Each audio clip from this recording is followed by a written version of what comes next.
Ладно, это я тебе потом расскажу, говорю. Эй, йоу! Йоу! Эй, йоу! Здорово! Итак, новый эпизод Proxy Drives.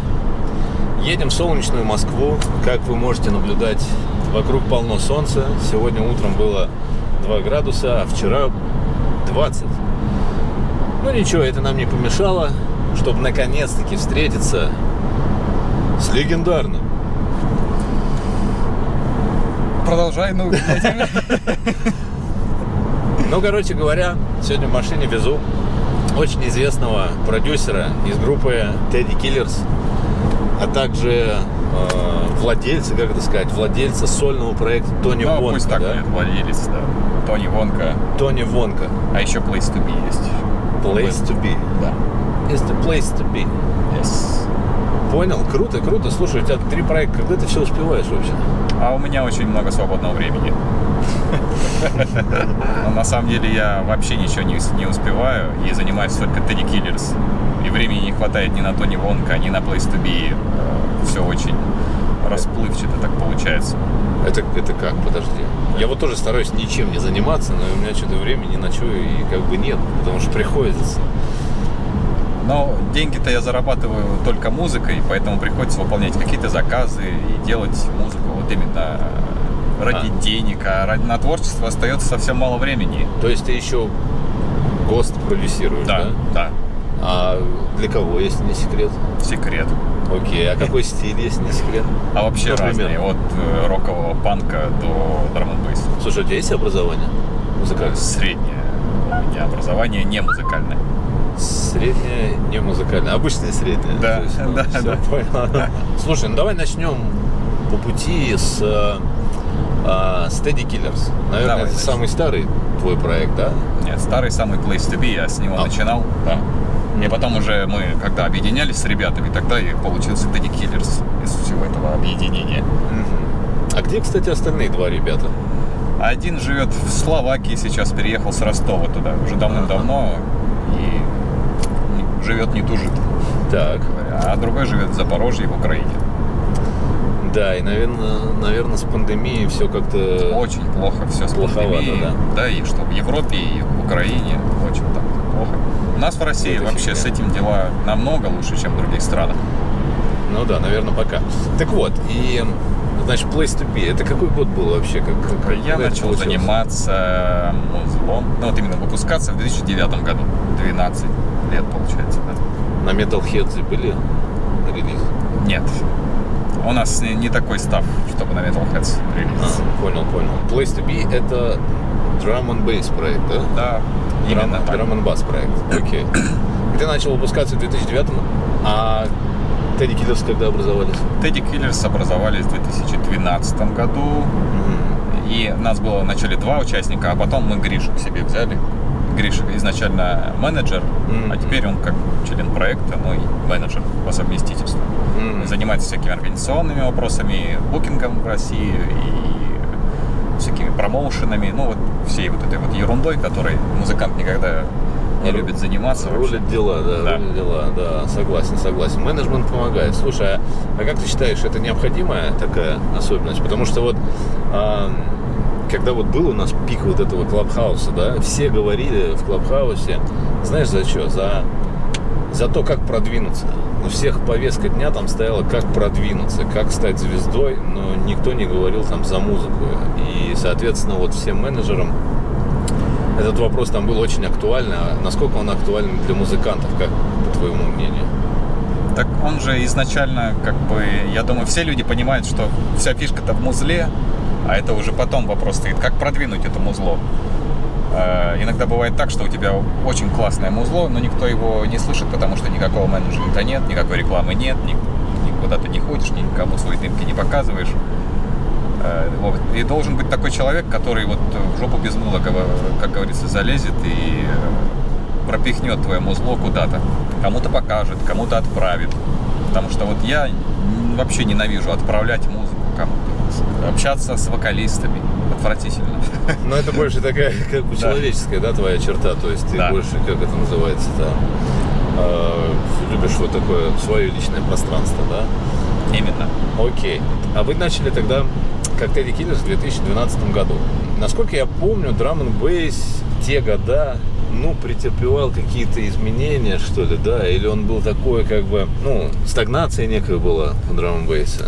Я имею в виду у такого трушного, да, вот попсовый как-то, вот, по-моему, в 2012 году как раз и попсовый начал вылазить, типа, DJ Fresh там начал, клипы Начал издавать. заканчивать уже. Начал заканчивать, да. А что происходило с драм н бейсом вот в те годы? Я думаю, это такой процесс развития. Он всегда претерпевает какие-то изменения.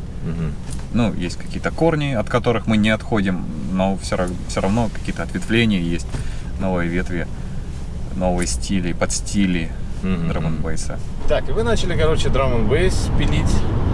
И когда у вас вот вышел первый ремикс на Prodigy? Первый вышел, когда Флинт умер, в каком году? В 18-м? Вроде да. А вот тогда и вышел, прямо вот перед кончиной его. За 2 месяца был релиз. Мы же Teddy Killers, поэтому... Да, почему Teddy Killers? Teddy Killers, просто потому что ребята прикалывались и вот придумали такое имя. Что-то было связано с мишками плюшевыми. На самом деле, идея была такая, что мы типа плюшевые игрушки и мочим плохих игрушек, да, с плохим музлом. Просто название именно так мы сочетаем, что Teddy Killers — это как бы убийцы именно Тедди.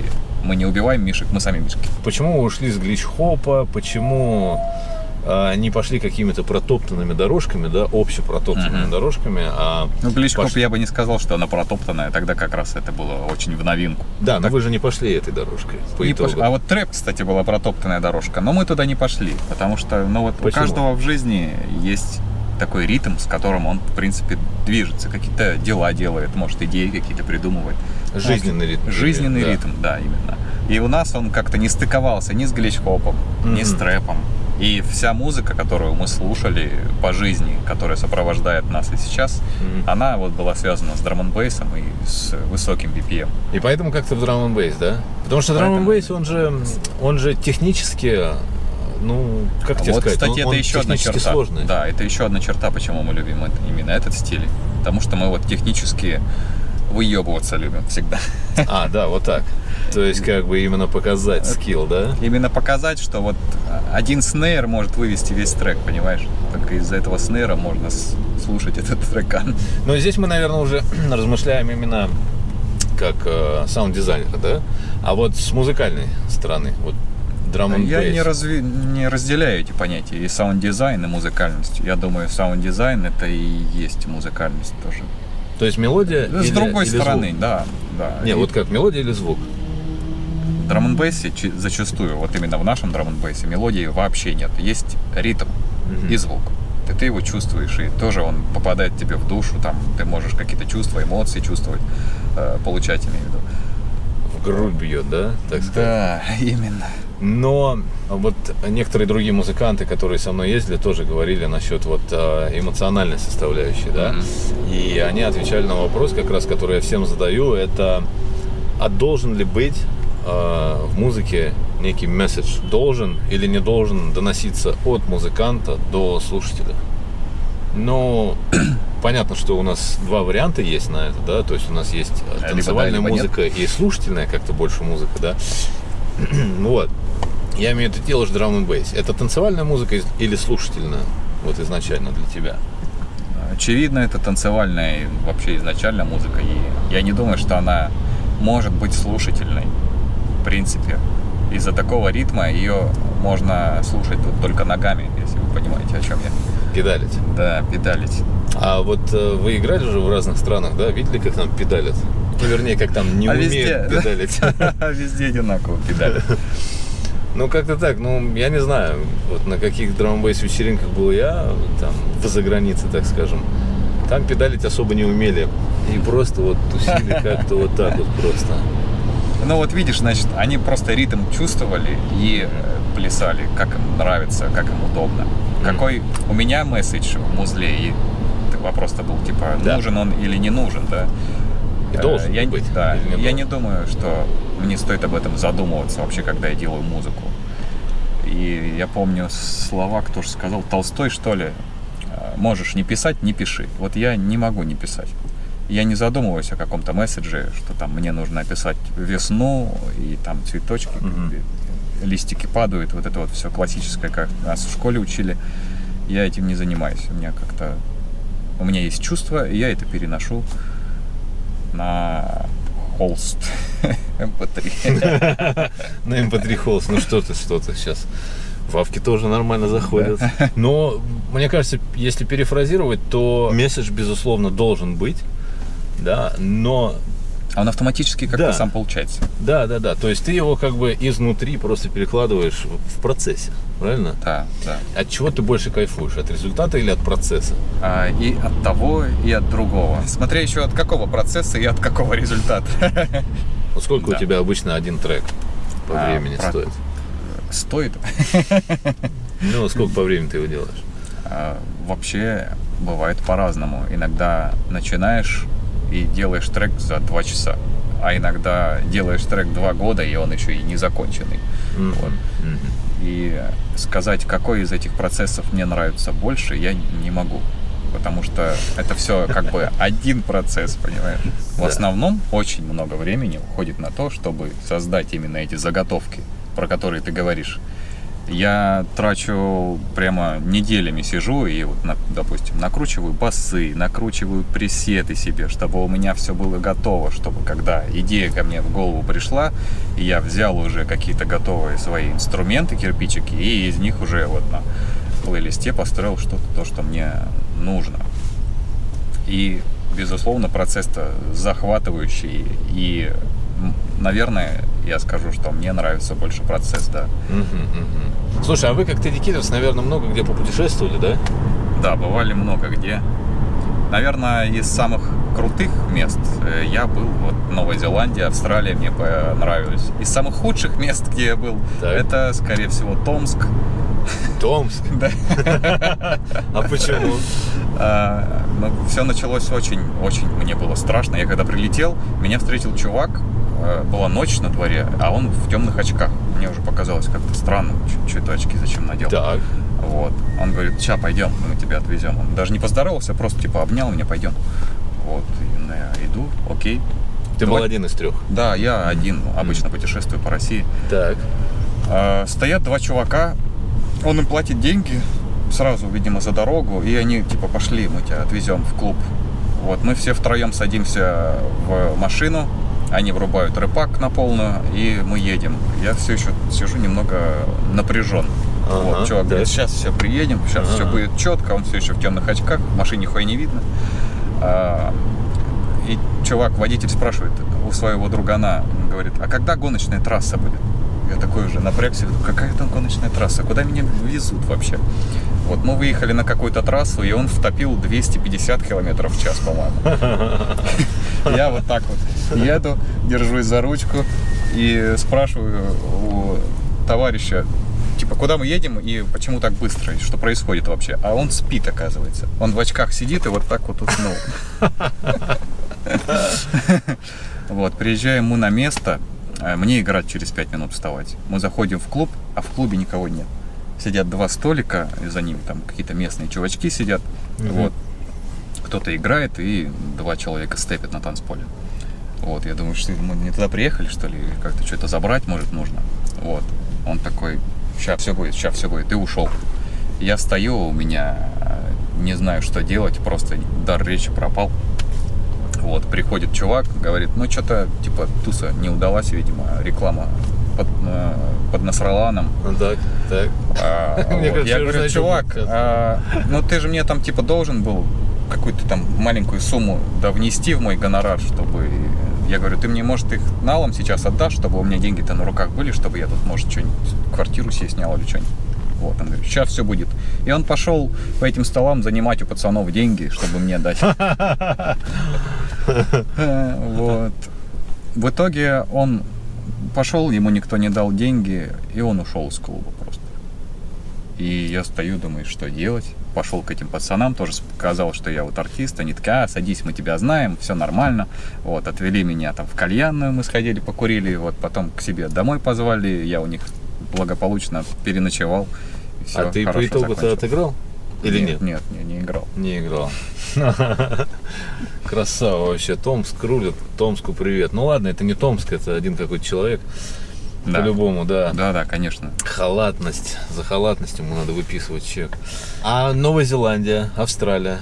Ну, я знаю, что это вот страны, в которых драм-н-бейс заходит особо сильно.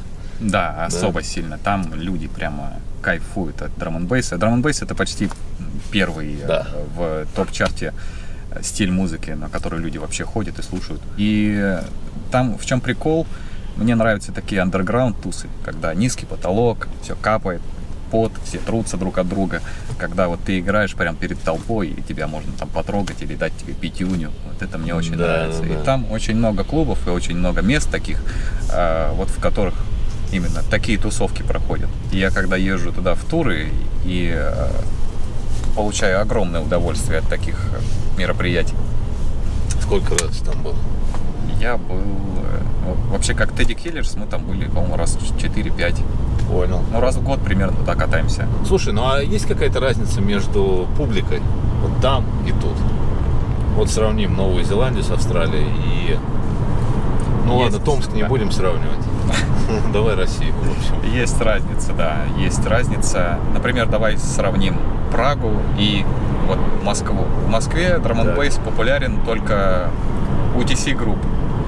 У других организаторов я UTC Group, он имеет в виду промоутеров, да. Да. Очень большие фестивали, да. Да, и на вечеринках, которые делают TC Group, И соответственно. они собирают очень много народу. Вот. А вообще в Москве драм-н-бейс особо не популярен. А вот если приезжаешь в Прагу, у них 3 вечеринки в неделю строго драм-н-бейс. И каждая собирает там полный клуб. Вот. Мы разговариваем про толпу, про людей. И, естественно, отдача совершенно другая. Там драм-н-бейс намного популярнее, и вовлеченность народа намного выше, чем здесь, в Москве. Вот. Ну, все это воспитывалось годами. Я думаю, от этого все и идет. Ну а как же Питер? В Питере вроде у нас столица драм-н-бейса, нет? Ну, вернее, все начиналось с драм-н-бейса, с бумера. Все начиналось там, но сейчас как-то все чуть-чуть подумерло. Я думаю, ребята развивают новые. Есть у нас кадры, которые все это поднимают. Ну, не с колен, наверное, чуть. Как это называется? С полуприседи. С полуприседи, да. С картов. Да, с картов поднимает. Слушай, ну а как ты думаешь, почему вот так все складывается? Почему у нас нет в России глобального вот этого развития каких-то андеграундных течений в музыке, как драм-н-бейс, например, как того же техно? Ну, вот это все есть, да, но как ты раньше сказал, это все как-то вот так, обособлено кучками, кучка там, кучка тут. Нет такого прям глобального признания. Ну, там, видишь, еще экономическое есть отличие все-таки наших стран. В России это развивается совершенно несоизмеримо малое количество времени, если сравнить, допустим, с Лондоном каким-нибудь. Да. Вот. Я думаю, все дело во времени. И если люди будут заниматься у нас в России очень интенсивно созданием вечеринок, как-то популяризацией музыки, например, какое-нибудь радио можно найти, начать вести там подкасты, и все это будет расширять базу людей, которые вовлечены в музыку, и они будут ходить и на тусовки, и поддерживать артистов. Я думаю, это будет развивать сцену в целом. А как ты думаешь, сколько нужно этому всему лет?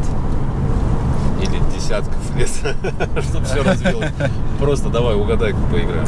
В угадайку? Давай. Тут зависит от многих же факторов. Например, от локдауна. Вот у нас сейчас коронавирус случился, и все встало просто. Все вечеринки пошли по пизде. Еще зависит от того, какие люди вовлечены в это. Кто делает вечеринки, какие они делают вечеринки, какого качества эти вечеринки, какого качества клубы, в каком состоянии они. Вот. Это огромное количество факторов, и это все нужно учитывать и как-то все это развивать. Возможно, со стороны правительства найдется какой-нибудь любитель музла, который даст нам бабла, чтобы мы все это развили, понимаешь, да? Можно создать какую-то школу даже продакшена. Продюсерский центр. Да. Слушай, так люди это делают уже сейчас. Делают. Школы там, вот все. Да, а если у нас будет еще и донейшн какой-то от государства, я думаю, мы догоним и перегоним все остальные страны в этом направлении. Вот про последнее я бы с тобой, конечно, исторически так сложилось, что люди здесь не знают, что такое donation. Ну, типа того, как это можно просто дать кому-то денег, да, за его творчество. Ну, и поэтому как-то не знаю, насколько это все разовьется. Так сколько лет-то этому всему надо? Про годы, ну вот, например, 10, я даю 10, и что мы будем на уровне с другими странами. Понял. Ну все, короче, подписываемся на канал. Через 10 лет Через 10 лет смотрим этот видос и смотрим, угадал ли Антон или не угадал. Вот твоим другим проектом. Ну, мы поняли, что Teddy Killers — это drum and bass, это проект, который перешел из глич-хопа, сослы, больше в такое в нейрофанковское, наверное, звучание, да? Или фанковое, как нейрофанк. Да. Мне самому очень нравится вообще нейрофанк, и вообще у нас Россия — это страна нейрофанка, да? Ну, в том благодаря товарищу Бесу, в котором мы сейчас едем. Да, Бесу еще раз привет. А вот Тони Вонка. Расскажи про Тони Вонка. Что это такое вообще? О чем этот проект? Как ты Тони его позиционируешь? Да. В один прекрасный момент, когда я вот работал над двумя проектами Place to Be и Teddy Killers, у меня появилось свободное время и желание что-то новое, начать что-то новое придумать. И как раз тогда вот был популярен Крис Лейк, и тогда, по-моему, Фрэнки стрельнул вот со своими Phlegmatic Dogs. И мне так понравился этот стиль, и я подумал, что я могу внести в него какие-то свои коррективы, что-то новое придумать. Вот, и решил заниматься как раз. Псевдоним придумал не я. Ну, созвучный с Антонио. Да. С Антонио. А Вонка, что значит Вонка? Вонка, ну, это типа Вилли Вонка. Ну, это просто как бы фамилия, я не знаю. Понял. Звучит хорошо, прикольно. И на этом фоне мне вот понравилось музло, я начал писать его, мы придумали имя и вот сделали релиз. Предложили Зинку, который открыл новый лейбл Bingo Bass. Предложили Зинку, он говорит: о, нифига, классное музло, давай мы тебя подписываем. Вот. И на этом пока все. О чем этот проект? О чем этот проект? Это Bass House. Что-то Bass House? О танцах, да. Естественно, с моей стороны, о чем еще может быть? О танцах. Этот проект о танцах, да? Все ссылочки вы сможете найти под видео. На Антона, на меня, на все остальное. А я продолжаю, кстати, развивать, потихоньку продолжаю. Есть еще у меня готовые треки, которые AC Slater от меня постоянно еще ждет. И, кстати, делаю от Тони Вонка ремикс на Армадайна, на твой лейбл. Ты, наверное, не в курсе, мы с Армадайном уже договорились, но с тобой нет. Интересные новости, да, я не в курсе. Слушай, и давай, вот что бы ты пожелал начинающим музыкантам или не начинающим, тем людям, которые тебя слушают, или тем людям, которые хотят быть похожими на тебя именно музыкально, да? Что бы ты им пожелал? Я бы вообще ничего не желал, на самом деле. Вообще ничего? Вообще ничего не желал. Почему? Просто действуйте. Моя дорога, она уже пройденная. Вы в нее никак не войдете, в мою реку, так сказать. Да. И вам нужно свои пути отыскивать, новые, и действовать по-новому. Вот поэтому мои советы вам вряд ли помогут чего-то там достичь, или чтобы музло как у меня делать. Ну, не обязательно как у тебя, да, а просто, может быть, что бы ты пожелал, чтобы они нашли свой путь, да? Чтобы вы развивали свое направление. И даже если вы какой-то берете общий там стиль drum and bass, вы должны найти какую-то фишку, какой-то изюм свой.